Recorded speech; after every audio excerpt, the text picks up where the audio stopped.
निर्देश कि कोई भी एमबीबीएस स्टूडेंट फेल न किया जाए। कि बस यही सोच के तलवार उठा ली मैंने, जुल्म सहना भी अब जालिम की तरफदारी है। आखिरकार विकसित भारत किसको बोलेंगे? क्या विकसित भारत यही है कि जहां पर गरीब अपनी बेटी की भी शादी नहीं कर पा रहा है? कि हजारों की तादाद में उन्होंने अपने सरों की कुर्बानियां पेश करके कारोबार हमें जोड़ता है, मेला हमें जोड़ता है, एक कारोबार के खिलाफ लोग हैं।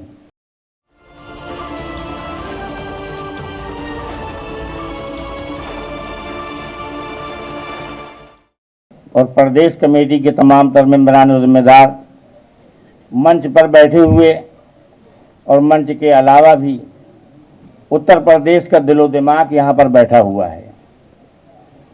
आज राष्ट्रीय अध्यक्ष जी आली जनाब इज्जतमाब अखिलेश यादव साहब, पूर्व मुख्यमंत्री, इसकी सदारत और सरपरस्ती फरमा रहे हैं।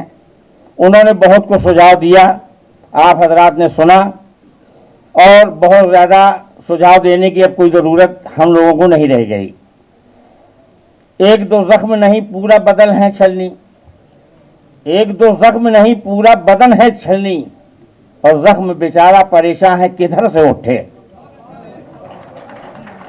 हालात मुल्क के और प्रदेश के इस तरीके से हैं जो आपके साथ बयान किए गए हैं कि हम लोगों का जीना दूभर हो गया है। हमारे मकान, हमारे कारोबार, हमारी मसाजिद, हमारी खानकाहें, हमारे मदरसे महफूज नहीं हैं। कारोबार तो सारे लोगों के खत्म होते जा रहे हैं। आज ये सरकार न महंगाई की गुफ्तगू करती है, न बेरोजगारी की गुफ्तगू करती है, न किसानों की गुफ्तगू करती है, न नौजवान पढ़े लिखे की नौकरी की गुफ्तगू करती है। सिर्फ नफरत की दीवारों को खड़ा करना चाहती है। आज पीडीए जो बनाई है हमारे माननीय अखिलेश जी ने, इस पीडीए का मतलब ये है कि हमें मुल्क की नफरत की दीवारों को, बढ़ते हुए इन तमाम नफरतों को मोहब्बतों से मिटा देंगे, और हम आने वाले वक्त में 27 में ये समाजवादी की सरकार बनाएंगे, और मुख्यमंत्री अखिलेश यादव जी को बनाकर हम आपको ये दिखाएंगे। ये आप संकल्प लेके जाएं, ये आप जो है तो वादा करके जाएं। और मैं तो कहता हूं कि मैं भी इस लायक हो गया हूं। अभी तो मैंने ऑपरेशन भैया के उसमें हुक्म से कराया अपने हार्ट का, मैं ठीक हो गया, अल्लाह का फजल करम है। 27 में पूरे प्रदेश में अगर जिंदा रहा तो मैं भी दौरा करूंगा, हर जगह आपके साथ पहुंचूंगा, इसलिए कि जितना जुल्म हो चुका है। किसी ने कहा है कि बस यही सोच के तलवार उठा ली मैंने, जुल्म सहना भी अब जालिम की तरफदारी है। लिहाजा अब जुल्म सहने की जरूरत नहीं है, अब हमें और आपको उठ खड़ा होने की जरूरत है। और मैं भैया से गुजारिश करूंगा, यहाँ पर हमारे भतीजे तो बैठे हुए हैं, चचा इनके नहीं नजर आ रहे हैं। दोनों अगर दिलजोई के साथ, मोहब्बत के साथ जिस तरीके से आज चल रहे हैं, ये 27 में खड़े हो जाएं। दुनिया की कोई ताकत नहीं है कि जब चचा और भतीजे चट्टान बन के खड़े हो जाएंगे तो 27 में अखिलेश जी मुख्यमंत्री तुमको नजर आएंगे। मैं तो कहता हूं कि मेरे अल्लाह बदलेगा निजामे गुलसिता कब तक, रहेंगे फूल खारों में नसीबे दुश्मना कब तक। कभी तो राहत मंजिल मेरे हिस्से में आएगी, तू रखेगा हमें सयाद पाबंदे ज़बा कब तक। मेरे अल्लाह बदलेगा निजामे गुलसिता कब तक। लिहाजा आप हजरात हिम्मत के साथ तैयार रहिए। ये वो कौम है कि जो अमन व अमान चाहती है, सुकून और शांति चाहती है, मुल्क से वफादारी और मोहब्बत चाहती है। हम भाईचारा निभाना जानते हैं। अगर हमारे उलमा ने आज 1857 से 47 तक अपनी कुर्बानियां न दी होती, इनकलाब पर जिंदाबाद का नारा न लगाया होता, तो ये मुल्क आज़ाद नहीं हो सकता था। लिहाजा ये हमारे उलमा की ताकत थी कि हजारों की तादाद में उन्होंने अपने सरों की कुर्बानियां पेश करके और इस मुल्क को आज़ाद कराया है। और आज हम ही से पूछा जाता है, जब इस वतन को खून की जरूरत पड़ी, सबसे पहले ही गर्दन हमारी कटी, फिर भी कहते हो हमसे ये अहले वतन, ये चमन है हमारा तुम्हारा नहीं। समाजवादी पार्टी का बहुत महत्वपूर्ण संगठन है, और संगठन में जो हमारी आपकी बातचीत हुई है एक दूसरे ने जो सुझाव दिए और कुछ साथी लिख करके भी देके जाएंगे। हम समाजवादी पार्टी के लोग उन तमाम सुझावों को अमल करेंगे, उन सुझावों के लेकर के हम पार्टी के लोग उनको कार्यक्रम भी बनाने का काम करेंगे। मैं धन्यवाद देता हूं अपने संगठन के लोगों का कि जिन्होंने ये संकल्प लिया है कि अपनी वोटर लिस्ट को सुधारने का काम करेंगे।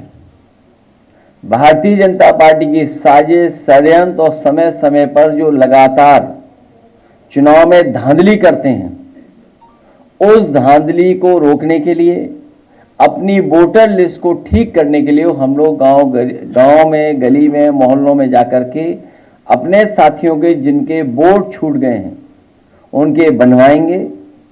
और जो फर्जी वोट भारतीय जनता पार्टी ने बनवा रखे हैं, कोई बूथ ऐसा भारतीय जनता पार्टी का नहीं है जिसमें फर्जी वोट उन्होंने बनाए हों। उन वोटों पर भी आपत्ति करने का काम हम मिलकर के करेंगे। सोने का भाव 1 लाख से ऊपर चला गया है। सोने का भाव 1 लाख रुपए से ऊपर पहुंच गया 1 तोला। यह है भारतीय जनता पार्टी का सबका साथ सबका विकास।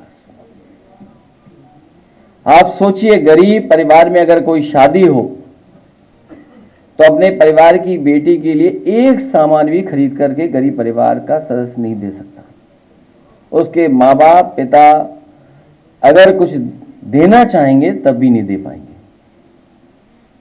और लगातार ये सरकार कह रही कि हम विकसित भारत बनाएंगे। इनके विकसित भारत का सपना क्या है? आखिरकार हम विकसित भारत किसको बोलेंगे? क्या विकसित भारत यही है कि जहां पर गरीब अपनी बेटी की भी शादी नहीं कर पा रहा है, न करा पा रहा है? क्या विकसित भारत में यही महंगाई होगी, मुनाफा इतना ही लोग कमाएंगे? विकसित भारत में यही इतना ही भ्रष्टाचार होगा? आखिरकार भारतीय जनता पार्टी का विकसित भारत का सपना क्या है? यही सपना है क्या उनका? और फिर हम धन्यवाद देना चाहते हैं एक बहुत प्रतिष्ठित न्यूज चैनल का, जिन्होंने कम से कम सत्य को सामने लाने का प्रयास किया। जो लोग ये दावा करते थे कि कुंभ में 37 लोगों की जान गई है, अब तो वो आंकड़े आ गए हैं 82 के। और सरकार अभी भी छिपा रही होगी, अभी भी सच्चाई नहीं सामने आई है। और सरकार क्या कर रही थी? मुआवजा न देना पड़े इसलिए आंकड़े छिपाना, और वो लोग कुछ दावा न करें, मुआवजे की मांग न करें, उसके लिए घर घर जाकर के पैसे दिए गए। आखिरकार ये पैसे किसने दिए थे जो दिए जा रहे थे? आखिरकार कुंभ में जिन लोगों की मृत्यु हुई है, मृत्यु के बाद जो सरकार ने मुआवजा तय किया था, आखिरकार कैश कौन देने जा रहा था? ये कैश किसका था? और अगर वो नहीं दे पाए वहां पहुंच करके उस परिवार में, तो आखिरकार वो नकदी वापस किसको मिल गई? जो लोग ऐसे पवित्र काम में झूठ बोल सकते हैं, वो किसी भी आंकड़े में झूठ बोल सकते हैं। इसलिए जहां हमें वोटर लिस्ट के लिए सावधान रहना है, वहीं आने वाले समय में सेंसस भी होने जा रहा है। अब तो तारीख भी आ गई है। हम सब मिलकर के और सब लोगों को मिलकर के उसके लिए भी सावधान रहना पड़ेगा। पता नहीं कौन से आंकड़े सरकार दे दे, क्योंकि भारतीय जनता पार्टी के आंकड़ों पर किसी को भरोसा नहीं है।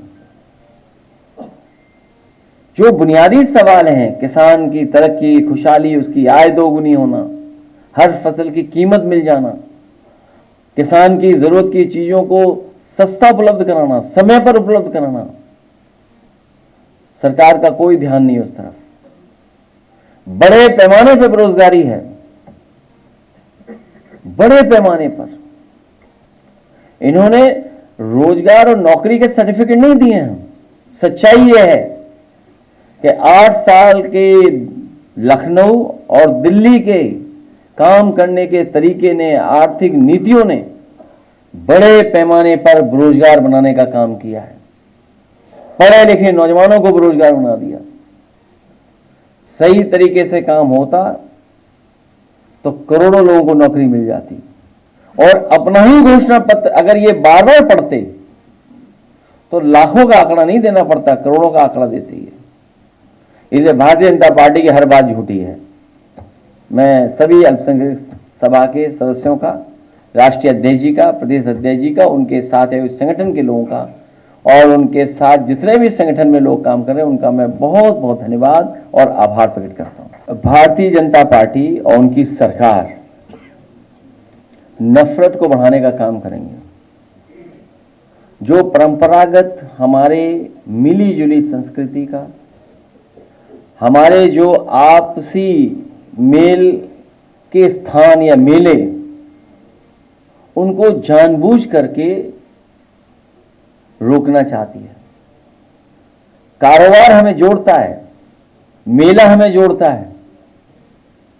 एक कारोबार के खिलाफ लोग हैं, खुशियों के खिलाफ लोग हैं। मेले में क्या है, मिठाई खाने लोग जाते हैं, थोड़ा कारोबार करते हैं गरीब के लोग, झूला झूलते हैं। यानी क्या लेना देना झूला झूलने से?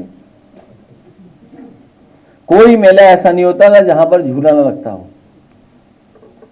मिठाई ना मेले में हो। और गरीब लोगों का मेला होता है, मिलने का स्थान होता है, कारोबार का स्थान होता है। और हजारों साल से लगे हुए मेले जहां एकता का संदेश जाता है, मिलकर के रहते हैं लोग, जहां पर एक दूसरे के प्रति सम्मान बढ़ता है, एक दूसरे से जुड़ने का मौका मिलता है, उस हर चीज से भारतीय जनता पार्टी के खिलाफ है। इसीलिए मैंने सवाल पूछा कि जो 37 का आंकड़ा बता रहे थे अब 82 का आंकड़ा हो गया है। अगर हमारे ये सब पत्रकार निकल पड़े, जिस तरीके से उस बड़ी संस्था ने, प्रतिष्ठित संस्था ने रिसर्च करके, समय लगा करके, रिस्क लेकर के ये आंकड़े सामने लाने का काम किया है, अगर ये हमारे साथी भी निकल पड़े तो सरकार की पूरी पोल खुल जाएगी। सरकार कहीं मुंह दिखाने लायक नहीं बचेगी।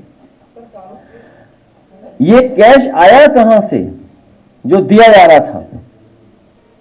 हमारे बहुत सारे साथियों पे जांच हो जाती है, आप पे भी कईयों पे छापा पड़ जाता है। ये कैश आया कहां से? और जिनमें वो कैश वितरित हो पाया है, जहां मान लीजिए वितरित नहीं हो पाया, वो कैश वापस गया किसके हाथ में? नकदी कैश आप दे कैसे सकते हैं? किस नियम के तहत आप नकदी दे रहे हैं? कहीं ट्रांसफार्मर फूक रहे हैं, कहीं लाइन कट जा रही है, पहुंच नहीं पा रही है। लोगों को कैसे जीवन यापन जी पा रहे थे इन गर्मी में, सोचिए आप।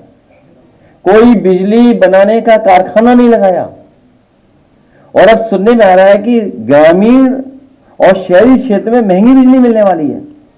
और कई बार मैंने कहा और फिर कहता हूं मैं आपको, जब तक बिजली सस्ती नहीं होगी तब तक कोई भी उद्योग कारोबार उत्तर प्रदेश में नया नहीं आएगा। क्योंकि जिस समय सस्ती बिजली उत्तर प्रदेश में उद्योग लगाने के लिए होगी, कारोबार लगाने के लिए होगी, उस समय वो कारोबारी उद्योगपति दूसरे प्रदेश के लोगों से कंपटीशन कर पाएगा। आप बताइए बिजली कहां पहुंचा दी, कितनी महंगी। हर चीज पर पैसा वसूली सरकार, और जो बिजली विभाग मुनाफे में था वो कहां पहुंच गया बताओ आप। और एक भी बिजली का कारखाना लगाया हो तो बताओ आप साथियों से पूछता हूं कि जो बिजली के कारखाने का उद्घाटन किया था, क्या बीजेपी का लगवाया हुआ था क्या, या बीजेपी ने शुरू किया था? समाजवादियों का शुरू किया गया कारखाने था, उसका उद्घाटन हुआ, उसी की वजह से आज बिजली मिल रही है। स्वास्थ्य विभाग का तो हाल ही जाने क्या है। स्वास्थ्य विभाग में क्या हाल है, मेडिकल कॉलेजेस का क्या हाल है। सुनने में आया है कि मेडिकल कॉलेज में निर्देश दिए गए हैं निर्देश कि कोई भी एमबीबीएस स्टूडेंट फेल न किया जाए। अब आप सोचिए इसके पीछे क्या होगा, क्योंकि बच्चे शिकायत न करें। जो पढ़ने जा रहे हैं मेडिकल कॉलेज में, वो मेडिकल कॉलेज में कोई भी इंफ्रास्ट्रक्चर नहीं है, प्रोफेसर नहीं है, असिस्टेंट प्रोफेसर नहीं है। अभी नए बच्चे आने जा रहे हैं एमबीबीएस के, क्या इंफ्रास्ट्रक्चर तैयार है बताइए आप। तो कौन से विभाग के बारे में बात करें, और कई विभाग तो ऐसे हैं बस चल रहे हैं। पानी की टंकी वाला विभाग तो पता ही है आपको, अभी कौन सा जून महीना चल रहा है, आज अखबार में खबर आ गई कि पानी की टंकी से पानी निकल रहा है, तो जुलाई तक गिर जाएगी। हर महीने गिरनी है टंकी, तो जून वाली तो गिर चुकी है, जुलाई वाली गिरेगी अभी।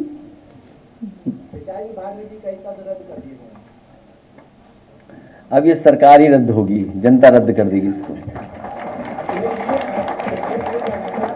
तो मैं इस पे स्टडी कर करके और अपने विधायकों से कहूंगा पूरी जानकारी कर करके, और आप भी ब्रीफ कर देना हमें कर दो। नहीं, ब्रीफ तो करना ही पड़ेगा ना कि क्या आपत्तियां हैं।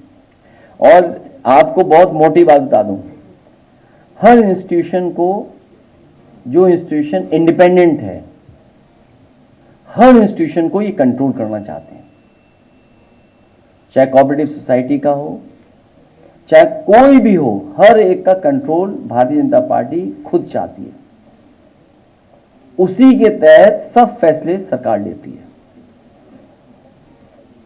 जितने भी एक्ट में परिवर्तन आया है, नियमों में परिवर्तन आया है, कंट्रोल उनके हाथ में चला जाए, उसी के लिए परिवर्तन लेकर के आए।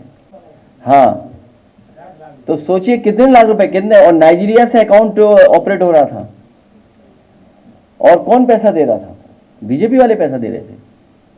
अच्छा, मुख्यमंत्री जहां पैसा देगा क्या कर लोगे आप, उनकी ऑफिस पैसा देगी क्या कर लोगे आप।